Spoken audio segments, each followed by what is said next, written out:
আরে এ ভোঁদা, তুই এথা পেটে হাত দিয়ে বসে আছিস যে, মিস কল মারছে নাকি? আর বলিস না, মিস কল তো মারছে। দুদিন হইল আউট গোয়িংটাও বন্ধ হয়ে গেলছে। ওরে বাবা, ওটার জন্য ভাবছিস? বেল খাইলেই ঠিক হয়ে যাবে। বেল কোথায় পাবে রে? আয় আমার সঙ্গে।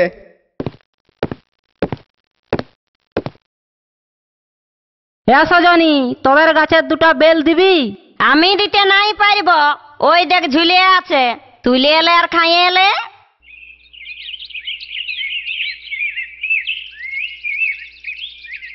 ইস, এত আঠা!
তোর